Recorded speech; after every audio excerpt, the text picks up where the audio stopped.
अस्सलाम वालेकुम, मैं हूं सैयद ज़ीशान अजीज़। क्या सिस्टम को इमरान खान की ज़रूरत पड़ गई है? इमरान खान की बहनों को कौन सी बड़ी ऑफ़र की गई और उसके बाद फिर क्या हुआ? और दो तीन सहाफ़ी बड़े हैं, वो ये बताते हैं कि 11 से 12 जून की शब इमरान खान की एक बड़ी कुछ ताकतवर शख्सियात के साथ मुलाकात हुई है। इस तमाम चीज़ों को हम जो है वो डिस्कस करते हैं कि ये चल क्या रहा है। पहले मैं आपको स्टेटमेंट्स बताता हूँ कि ये चल क्या रहा है। एक तो हसन अयूब साहब, वो ये कहते हैं कि इस वक्त हुकूमत और सिस्टम के दरमियान में बैकडोर जो चैनल्स हैं उनके दरमियान में बातचीत हो रही है कि इमरान खान साहब के साथ जो है वो बातचीत की जाए और इनकी जो मुलाकातें हैं वो बहाल की जाए और उनकी कंडीशंस ये रखी जाएं कि कोई भी सियासी प्रेस टॉक नहीं की जाएगी, कोई वहाँ पर लोग इकट्ठे नहीं किए जाएंगे और इदारों के खिलाफ और स्पेशली जो फील्ड मार्शल साहब के बारे में बोला जाता था वो कोई इस किस्म के बयानात नहीं दिए जाएंगे जो मनफी बयानात होंगे, और इस मुलाकात को सियासी तौर पर कोई इस्तेमाल नहीं किया जाएगा। ये अब हसन अयूब साहब फरमाते हैं। फिर रिजवान साहब हैं गलज़ई, वो ये फरमाते हैं कि इमरान खान साहब की बहनों को ये मुलाकात ऑफ़र की गई कि आपकी इतवार वाले दिन हम जो है वो मुलाकात करवा देते हैं, और गालबन ये मुलाकात जो है वो नौरीन साहिबा और अज़मा जो साहिबा हैं उनको ये ऑफ़र की गई कि नौरीन साहिबा ये मुलाकात करने के लिए चली जाएं, क्योंकि अज़मा साहिबा पहले मुलाकात करके आई थी तो एक उनका ट्रस्ट फैक्टर टूटा हुआ है गवर्नमेंट का और सिस्टम का कि जी आपने बाहर आके बड़ी सख्त अल्फाज बोल दिए थे, जबकि अलीमा खान साहिबा के ऊपर बिल्कुल क्रॉस है। यानी कि अलीमा खान साहिबा को किसी भी सूरत में किसी भी तौर पर इमरान खान साहब से कोई मुलाकात नहीं करवाई जाएगी। पीछे सिर्फ दो बहनें बचती हैं। अब वो ये कहते हैं कि ये मुलाकात का कहा गया तो उसके बाद बहनों ने ये कहा, नौरीन साहिबा ने ये कहा कि हम आपस में डिस्कस करके आपको बताएंगे। उसके बाद जब आपस में डिस्कस किया गया तो उनको फिर ये कहा गया कि हम किसी बातचीत या डील के नतीजे में जो है वो मुलाकात ऐसी हम नहीं करना चाहते हैं, जो हमारा राइट है आप उसके तहत हमारी मुलाकात करवाएं। 6 फैमिली मेम्बर्स जो है वो जाते होते हैं, 6 लॉयर्स जाते होते हैं और 6 जो उनके दोस्त हैं, सियासी दोस्त हैं, उनकी मुलाकातें जो उनका एक्चुअल राइट है उसके तौर पर बहाल कराएं, बजाय कोई डील के या आप ये नहीं करेंगे आप वो नहीं करेंगे, इस तरह की चीज़ें। और दूसरी चीज़ ये कि सबसे पहले इमरान खान साहब को शिफा हॉस्पिटल के अंदर मुंतकिल किया जाए ताकि उनका इलाज हो सके। अब उसके बाद वो ये कहते हैं कि फिर ये कहा गया कि मंगल वाले दिन, यानी कि जो पिछला मंगल गुजरा है, इस मंगल वाले दिन मुलाकात करवा दी जाएगी और बहनों में से किसी न किसी को इमरान खान साहब के साथ एक्सेस दे दी जाएगी और वो चली जाएंगी, लेकिन अलीमा खान साहिबा बिल्कुल भी नहीं जाएंगे। अब होता यह है कि मंगल वाले दिन जब उनकी तरफ से ये कह दिया जाता है गवर्नमेंट की तरफ से कि आपकी मुलाकात करवाई दी जाएगी, तो फिर कॉल दे दी जाती है कि मंगल वाले दिन 10,000 लोग अडियाला पहुंच जाए। अब 10,000 लोगों की जब कॉल दे दी जाती है तो गवर्नमेंट की तरफ से ये कंडीशन रखी गई थी कि कोई लोग आप इकट्ठे नहीं करेंगे, आप जाएं, आप इमरान खान साहब से मुलाकात करें, उनकी तबीयत के बारे में पूछें, उनसे बातचीत करें, लेकिन बाहर आकर कोई सियासी बात ना करें, किसी के खिलाफ बात ना करें, कोई प्रेस टॉक ना करें या लोगों को इकट्ठा आप मत करें। अब हुआ ये कि 10,000 लोगों की वो कॉल जब दी गई तो फिर गवर्नमेंट ने कहा कि ठीक है फिर आप ना ऐसा करें, आप फिर 10,000 लोग इकट्ठा कर लें। और राना सनाउल्लाह साहब ने भी एक स्टेटमेंट दी थी कि जी ये 10,000 लोग बंदा इकट्ठा कर लें, फिर मैं भी इनकी मुलाकात करा दूंगा। ये पहले 10,000 लोग बंदा जो है वो वहाँ पर इकट्ठा करके दिखाएं। अब लोग वहाँ पर इकट्ठे नहीं हुए और फिर गवर्नमेंट ने कहा कि जी आपने हमारी बात का पास भी नहीं रखा तो आपकी अब मुलाकात हम नहीं करवा रहे, और हमने आपको मल्टीपल टाइम कहा लेकिन हर दफ़ा जो है वो आप अपने मुतालबात लेकर जो है वो आ जाते हैं। तो मुतालबात तो बड़े सादा से हैं। इमरान खान साहब को हॉस्पिटल शिफ्ट करने का मुतालबा है और जेन्युइन तरीके से मुलाकात का इरादा है। तमाम लोग जितने भी पहले सियासी लोग जेलों में रहे हैं वो प्रेस कॉन्फ्रेंस भी होती थी, बाहर आके मीडिया टॉक भी होती थी, सब कुछ होता था। हाँ, बहनों की तरफ से ये यकीन दहानी तो काफ़ी महीने पहले करवा दी गई थी कि वो इदारों के ऊपर या किसी शख्सियत फील्ड मार्शल साहब का नाम नहीं लेंगे। अब गवर्नमेंट ये चाहती है कि आप अंदर से आके हमारे ऊपर भी कोई बात ना करें, आप अंदर से आके कोई लाहे अमल भी ना बनाएं, आप अंदर से आके कोई सियासी किसी भी किस्म की एक्टिविटी के बारे में भी बात ना करें, खान साहब का कौम के नाम जो पैगाम है वो भी मत दें। अब ये 2 स्टेटमेंट हो गई। तीसरी स्टेटमेंट है बैरिस्टर गौहर साहब की, जिनसे आज बात हुई साफियों की। तो वो कहते हैं कि हमने वजीर आजम की मुज़ाकरात की पेशकश को वेलकम जरूर किया। वजीर आजम साहब ने मुज़ाकरात की बातचीत की थी लेकिन उसके बाद ऑफिशियली कोई मुज़ाकरात नहीं हुए। उसके बाद फिर ये सारा स्विट्जरलैंड वाला ईरान और अमेरिका जंग का मुआहिदा, ये तमाम चीज़ें उसके अंदर आ गई। तो वो ये कहते हैं कि लेकिन इस वक्त हमारी किसी भी फ्रंट पर कोई बातचीत नहीं चल रही। यानी कि बैरिस्टर गौहर साहब ये फरमाते हैं कि हमारी किसी से कोई बातचीत नहीं हो रही, जबकि हसन अयूब साहब ये कहते हैं कि गवर्नमेंट और सिस्टम, अब सिस्टम आपको बेहतर पता है कि ताकतवर लोग हैं, एस्टेब्लिशमेंट है, उनसे बातचीत चल रही है कि इमरान खान साहब तक एक्सेस देनी चाहिए उनकी फैमिली को और उनको जो है वो मुलाकात उनसे करवानी चाहिए। फिर रिजवान साहब हैं जो कि लज़ई हैं और सदीक जान साहब ने भी ये खबर दी थी कि जी बहनों को मुलाकात की ऑफर हुई और फिर उसमें ये तमाम जो है वो मामला उसके अंदर आ गए। अब उससे पहले आप ये देखें कि ईद से थोड़ा सा जो है वो पहले ये खबर एक आना शुरू हुई थी कि जी इमरान खान साहब की शायद मुबैना तौर पर कुछ साबिक आर्मी चीफ है, और वो फिर बाद में कहा जाता था कि जी परवेज़ कियानी साहब हैं, इशफाक परवेज़ कियानी साहब, उनके साथ मुलाकात हुई है, जबकि उस मुलाकात की कहीं से तरदीद भी नहीं आई थी, कहीं से तस्दीक भी नहीं आई थी। सिक्योरिटी ज़राओं की जानिब से जो है वो ये कहा गया था हालिया कुछ सहाफ़ियों के साथ मुलाकात में कि ऐसी कोई मुलाकात नहीं हुई, जबकि कुछ सहाफ़ी ये भी कहते हैं कि वो ये कहा गया था कि उनकी तरफ से कोई रिस्पॉन्स नहीं दिया गया, और रिस्पॉन्स का ये कहा गया था कि गवर्नमेंट ये रिस्पॉन्स देगी।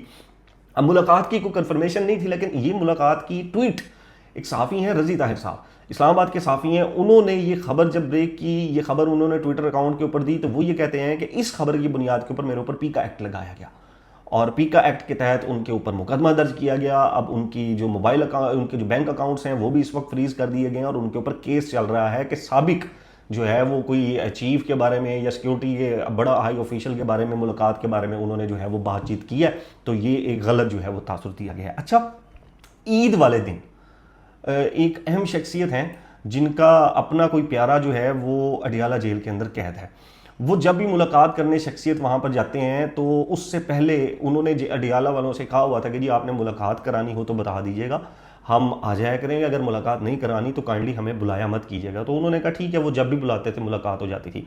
ईद वाले दिन, ये जो बड़ी ईद है, इस बड़ी ईद वाले दिन उन शख्सियत को 3 से 4 घंटे इंतज़ार करवाया गया, जबकि पहले ये होता था कि उनको जेल के अंदर लेकर जाया जाता था, मुलाकात करवाई जाती थी और उसके बाद सब चीज़ें ओके हो जाती थी। लेकिन ईद वाले दिन उनको 3 से 4 घंटे इंतज़ार करवाया गया, और फिर जब उन्होंने पूछा कि इंतज़ार क्यों करवाया गया, तो उन्होंने कहा जी एक बड़ी अहम शख्सियत के अंदर जो है वो मुलाकात चल रही थी।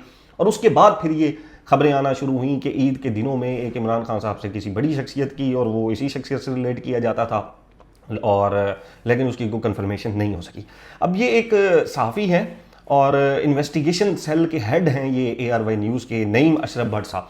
अब वो ये कहते हैं कि चंद रोज़ कबल 11 और 12 जून की दरमियानी रात को इमरान खान साहब को जब पिम्स और अल शिफा जो है वो ये जो PTI वाले वेट कर रहे थे, आपने देखा होगा कि जी पिम्स आ रहे हैं खान साहब, या फिर ये शिफा जो है वो हॉस्पिटल के अंदर आ रहे हैं वो, तो जब वो वहाँ पर नहीं थे तो वो अल शिफा हॉस्पिटल जो पिंडी के अंदर है वहाँ पर वो खान साहब जो है वो मौजूद थे। उनको यानी कि तीसरे हॉस्पिटल में उनको लेकर जाया गया था, और वहाँ पर उनकी एक अहम तरीन मुलाकात करवाई गई थी 1 या 2 लोगों से, और ये बड़ी अहम तरीन लोग थे, ताकतवर तरीन लोग थे ये, जिनकी इमरान खान साहब से ये मुलाकात करवाई गई थी। ये नईम अशरफ भट्ट साहब की स्टोरी है, और ये इन्वेस्टिगेशन हेड के सेल हैं, सेल के जो है वो ARY न्यूज़ के ये हेड है। अब इन तमाम चीज़ों को जब हम कलेक्टिवली इकट्ठा करते हैं और फिर हम फैसल वाडा की स्टेटमेंट को देखते हैं, फैसल वाडा करप्शन की बात करते हैं, निज़ाम बदलने की बात करते हैं, लोगों की बदलने की बात करते हैं, इंटरनेशनल करप्शन के ऊपर जो है वो बातचीत करते हैं, इन तमाम चीज़ों को कंबाइन किया जाए, मरीम नवाज साहिबा के जो एक्सप्रेशंस हैं वो बदले हुए हैं ईद के बाद से, and this is very true. वो जिस तरह बात करती थी, जिस तरह उनकी वीडियोज़ आया करती थी, जिस तरह उनकी स्टेटमेंट्स आया करती थी, वो नहीं है अब उनमें उस तरह का, अब हम उसको क्या कहें कि जोश व खरोश उस तरह का उसके अंदर नहीं है। और फिर कहीं ना कहीं ये जो पीपल्स पार्टी और नून लीग है, इनके दरमियान में भी बातें होती हैं कि गिलगित के इंतखाबात के ऊपर इनके दरमियान में काफ़ी जो तनाव है वो इनके दरमियान में देखने में आया है। और ये भी बातें होती हैं कि मरीम नवाज साहिबा वज़ीर आज़म बनने की ख्वाहिश रखती हैं, जबकि अगली बारी जो है वो कहा जाता है कि जी बिलावल भुट्टो साहब की है। तो ये एक तनाव की जो है वो वहाँ पर इनके दरमियान में एक सूरत हाल, कहा जाता है कि एक सूरत हाल चल रही है।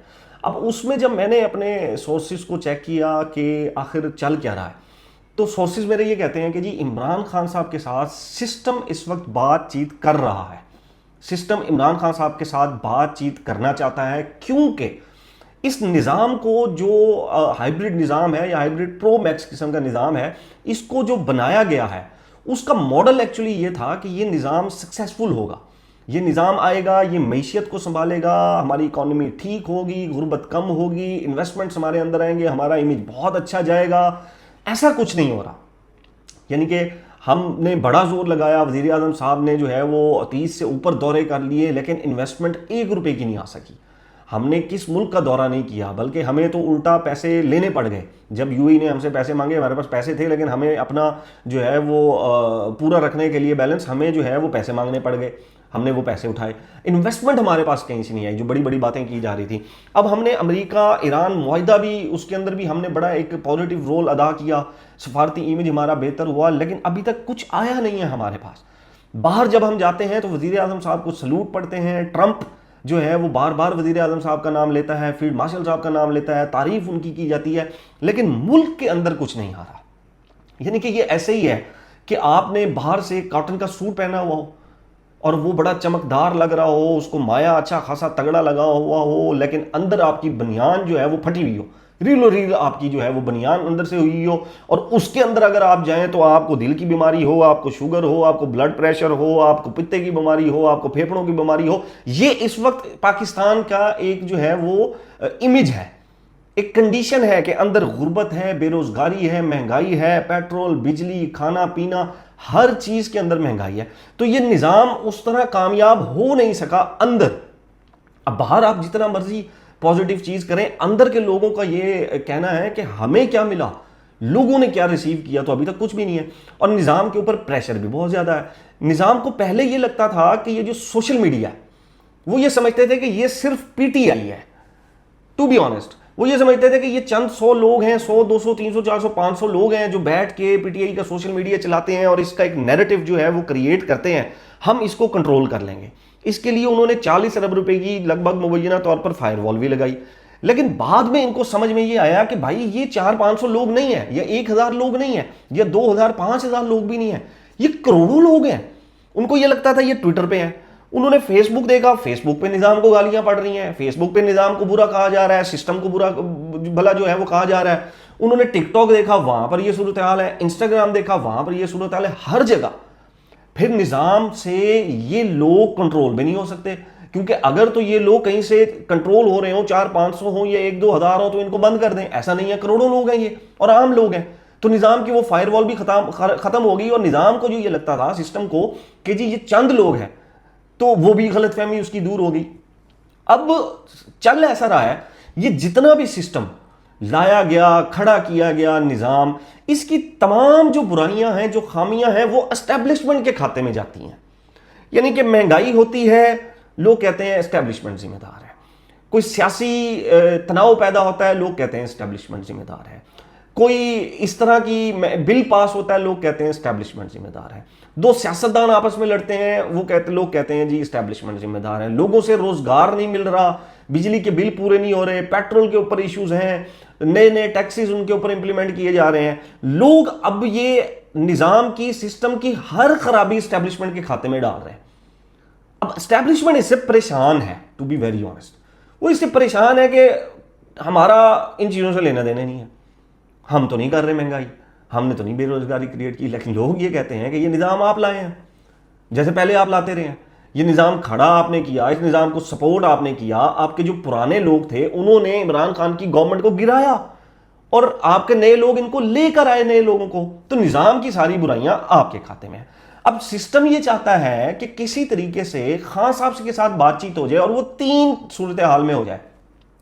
नंबर 1 ये कि खान साहब आए, खान साहब पीपल्स पार्टी के साथ कोई इल्हाक करके और हम नून लीग को फारिग कर दें, क्योंकि अभी टाइम वो आ गया है। हम अगर माजी में देखें तो हमारा जो सिस्टम है ना, जो हमारी जो एस्टेब्लिशमेंट है, उनकी ये आदत है कि ये 5 साल नहीं पूरा करते हैं हमारी कोई गवर्नमेंट, और ये जो भी वज़ीर आज़म आता है वो 5 साल नहीं पूरे करता, वो निकल जाता है, वो फारिग हो जाता है। तो अब शहबाज शरीफ साहब भी उस रेड लाइन के नज़दीक पहुंच गए, जहां पर आपको वो कहते हैं ना कि एक वक्त में आपको बड़ा अच्छा लगता है कोई शख्स, फिर एक वक्त आता है आपको बहुत ज़्यादा मुयस्सर हो जाता है, तो आप कहते हैं यार दफ़ा करो, फारग करो। तो मुयस्सर बहुत ज़्यादा हो गए, तो अब ये उस रेड लाइन के करीब हैं, तो निज़ाम इनको अब लपेटना चाहता है। अब निज़ाम पहली तो ये चाहता है कि खान साहब बाहर आएँ, पीपल्स पार्टी के साथ इलाहा करें, और पीपल्स पार्टी के साथ बैठ के गवर्नमेंट बना लें, और पीपल्स पार्टी के साथ मिलकर कर लें, बिलावल भुट्टो अगला वज़ीर आज़म आ जाए, आपस में बैठ के ये तय कर लें। दूसरा वो ये चाहता है कि खान साहब आएँ और आकर अगर इनमें से नहीं बैठते तो अपोजिशन में एक बेहतर तरीके से आके बैठ जाएँ, रोला रप्पा ना करें, आएँ, अपनी स्ट्रॉन्ग किस्म की अपोजिशन दिखाएं। इंतखाबात जब टाइम के ऊपर होने होंगे तब इंतखाबात टाइम के ऊपर हो जाएंगे, आपको वोट मिलेंगे, आपको हम दे देंगे, जैसे फरवरी 2024 में दिए थे। तो एक ये उम्मीद है।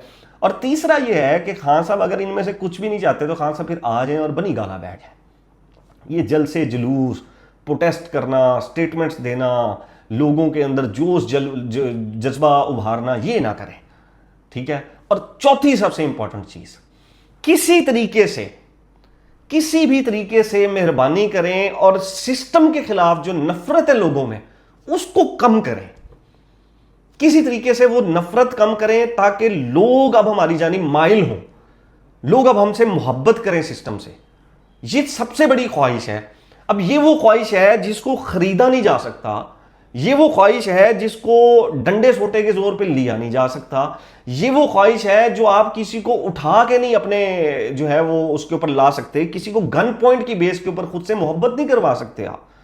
तो सिस्टम की ये वो सबसे बड़ी ख्वाहिश है जहां पर सिस्टम ये चाहता है कि खान साहब कहीं ना कहीं अगर हमारे साथ हम इस पहाड़ का हिस्सा बन जाएं तो थोड़ी बहुत वो जो उनको बहुत ज्यादा मोहब्बत मिली हुई है, थोड़ी बहुत उसमें से वो जो टपकेगी वो हमारे हिस्से में भी आ जाएगी। ये सिस्टम इस वक्त चाह रहा है और ये सिस्टम काफी अरसे से इसके ऊपर कोशिश की, सोशल मीडिया को भी कंट्रोल करने की चीज कोशिश की, हर तरह से जो है वो उसके ऊपर कोशिश की।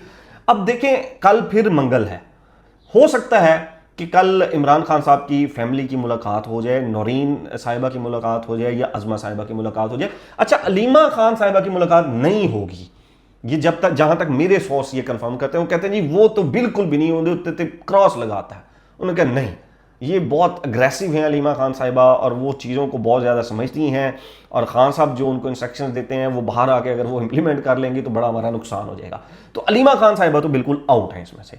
तो पीछे ये दो बची हुई हैं बहनें जो हैं, तो इन दो में से किसी एक की मुलाकात हो सकती है और उसके ऊपर कंडीशंस और सारी चीज़ें जो हैं कि आप जाएं मुलाकात करें और सारी चीज़ें जो हैं वो आप इसके ऊपर करें। तो इस वक्त तक, आज की तारीख तक, ये जितनी भी चीज़ें आप सुन रहे हैं उसमें ये चल रही है। लेकिन मेरे जहन में फिर भी एक सवाल पैदा होता है, वो ये पैदा होता है कि शहबाज शरीफ साहब जैसा यस मैन इनको नहीं मिलना सिस्टम को, तो why they want to replace it. तो उसके मेरे पास दो जवाब आते हैं। नंबर एक कि वो रेड लाइन पास आ गई है जहां पर आपको अब जिससे आपको मोहब्बत है वो आपको अच्छा नहीं लगता, मुयस्सर बहुत हो गया। नंबर दो, वो ये चाहते हैं कि खान साहब के हिस्से में जो इतनी सारी मोहब्बत है ना, उसमें से थोड़ी सी हमारे हिस्से में भी आ जाए। नफरतें बहुत बढ़ गई हैं सिस्टम के खिलाफ और सिस्टम जो है वो अब इसको अफोर्ड नहीं कर पा रहा। अब इसके अंदर जो है वो एक और चीज़ भी है जो मैं आपको बताऊं कि आपने सुना होगा कि पिछले दिनों में मोहसिन नकवी साहब, फिर इसहाक डार साहब और दो तीन और ओहदों की भी जो है वो तब्दीलियों की जो है वो बातचीत हो रही थी। तो ये साफ़ी हैं सनाउल्लाह खान साहब, सीनियर साफ़ी हैं बड़े, वो ये कहते हैं कि हुकूमत कोशिश कर रही है और ताकतवर हल्के भी ये चाहते हैं कि पाकिस्तान के वजीर खारजा का फेस बिलावल भुट्टो जरदारी जैसा हो, इसलिए बिलावल भुट्टो को वजीर खारजा बनाने की ऑफर दी गई जिस पर उन्होंने अभी कोई जवाब नहीं दिया। तो ये वो चीज़ है कि वो ये भी चाहते हैं ना कि अगर खान साहब आते हैं और खान साहब कहते हैं जी नहीं मैंडेट मेरा था, तो फिर बिलावल साहब को पहले मना लिया जाए कि जी आप जो है वो वजीर खारजा बन जाए। तो उनको पता है वजीर खारजा अपना बड़ा पुराना रोल आ गया। अच्छा, एक इसके अंदर इंटरेस्टिंग चीज़ है, अगर बिलावल साहब वजीर खारजा बन जाते हैं ना तो मेरी वो गल सच्ची हो जाती है कि वजीर खारजा कौन है और वो है बिलावल भुट्टो। तो वजीर खारजा साहब अगर बिलावल भुट्टो बन जाते हैं, इनको ये मना लिया जाता है, तो सिस्टम के लिए ये भी एक बड़ी आसानी पैदा हो जाएगी कि फिर खान साहब का आना और सब चीज़ों को मैनेज करना ये अच्छे तरीके से इसके अंदर हो जाएगा। अच्छा, इसके अंदर एक छोटी चीज़ मैं और ऐड कर दूं, दूसरी जो खबर है वो थी अज़मा बुखारी साहिबा के हवाले से। और वो आज बैठी कह रही थी कि जिन बच्चों ने पीटीआई को वोट डाला था वो होनहार स्कॉलरशिप ले रहे हैं, लैपटॉप ले रहे हैं, किसी से हमने नहीं पूछा कि आपकी सियासी जमात कौन सी है। तो मोहतरमा अज़मा बुखारी साहिबा, पहली बात तो ये जो स्कॉलरशिप है ये शरीफ खानदान के कुछ ज़ाती असासों में से नहीं आ रही, ये इन्हीं बच्चों का दिया हुआ टैक्स का पैसा है जो इनको वापस मिल रहा है। एक तो अपना जहन थोड़ा सा ये क्लियर कर लें मैडम। दूसरा, ये जो लैपटॉप मिल रहे हैं ये कौन से इवन फील्ड के अपार्टमेंट्स या कौन सी आपने अपनी चौधरी शुगर मिल या रमजान शुगर मिल या आपने अपना हॉस्पिटल बेच के या अपनी उदैबिया पेपर मिल के वो जो है सासे बेच बूझ के आप इनको लैपटॉप दे रहे हैं, नहीं, ये इन्हीं बच्चों का पैसा है, इसी कौम का पैसा है जो इनको मिल रहा है। तो इनका ये हक बनता है, आप पर फर्ज है ये इनको देना। ये कोई एहसान नहीं कर रही हैं आप इनके ऊपर कि जी लैपटॉप उनको भी दे जा रहे हैं जिनसे सियासी जमात जो है वो नहीं पूछी जा रही। एक तरफ आप कह रहे हैं कि जी हम इनको यार स्कॉलरशिप दे रहे हैं, लैपटॉप दे रहे हैं, और दूसरी तरफ आप लोग क्या कर रहे हैं कि 28वीं तरमीम के अंदर इनसे इनका वोट का राइट छीन रहे हैं। 18 से आप जो है वो 26 तक की एज के ऊपर, 25 तक की एज के ऊपर इसको लेके जा रहे हैं, यानी कि आप इस कौम के बच्चे को उसी के टैक्स के पैसों से स्कॉलरशिप दे रहे हैं, लैपटॉप दे रहे हैं, तो आप एहसान फरमा रहे हैं। जबकि इस कौम के बच्चे का जो सबसे बड़ा बुनियादी हक है वो ये है कि उसने ये चूज करना है कि मेरे ऊपर हुक्मरानी कौन करेगा, कौन मेरे लिए पॉलिसी बनाएगा। ये जो आज आप बैठी पॉलिसी बना रही है ना स्कॉलरशिप की, लैपटॉप की, एक्चुअली ये इनका राइट है कि इन्होंने चूज करना है कि यहां पर अगली दफा अज़मा बुखारी बैठती हैं या नहीं बैठती। एक्चुअली तो इस दफा भी इन्होंने चूज नहीं किया कि यहां पर अज़मा बुखारी बैठेंगी या नहीं बैठेंगी, लेकिन वो बैठ गई हैं। तो ये उनका हक है बुनियादी, वो छीन के आप इनको लैपटॉप, इनको स्कॉलरशिप देकर आप इनके ऊपर एहसान कर रही हैं। ओ खुदा का वास्ता, ओ जी हम सफाई भी करवा रहे हैं, सुथरा पंजाब वो भी इनके हलकों में हो रही है जिन्होंने पीटीआई को वोट दिया। आप सिलेक्ट कर लें, फिर कर लो। मतलब जो जिसने पीटीआई, आप पूछें कि तो सी पीटीआई ने वोट दिया, हाँ जी मैंने पीटीआई को वोट दिया, आपके घर के आगे झाड़ू नहीं लगेगा। आपने जी पीएमएलएन वाले को वोट दिया, जी मैंने जी पीएमएलएन वाले को वोट दिया, आपके घर में दिन में 2 दफा झाड़ू लगा। मतलब बड़ा लॉजिक, वो खान साहब वाली बात, अब मैं क्या उसके ऊपर बोलूं, क्या लॉजिक है? सबकी सफाइयां हो रही हैं जी, सबकी हो रही है। हाँ बच्चियां तो पूछो कि वोट किसको दिया, पीटीआई को दिया, आपको लैपटॉप नहीं देंगे। आपकी तबीयत फ्रेश कर देगी ये जनरेशन। तो मजीद इसकी डिटेल में मैं नहीं जाना चाहता, तो मेहरबानी करें ना इस तरह की बातें किया करें, इलॉजिकल किस्म की बातें, मतलब जिनकी कोई लॉजिक ही नहीं है, कोई सर पैर ही नहीं है, जैसे अपनी जेब में से दे रहे हैं ये। अभी जब हुकूमत जाएगी ना, ये जो करप्शन और ये जो फाइलें खुलेंगी ना, मैं फिर पूछूंगा कौम के बच्चों को क्या दिया और कौम के बच्चों से क्या लूटा गया। पर अब तक के लिए इतना ही। नेक्स्ट व्लॉग तक अपने चैनल का ख्याल रखिएगा। अल्लाह हाफिज़।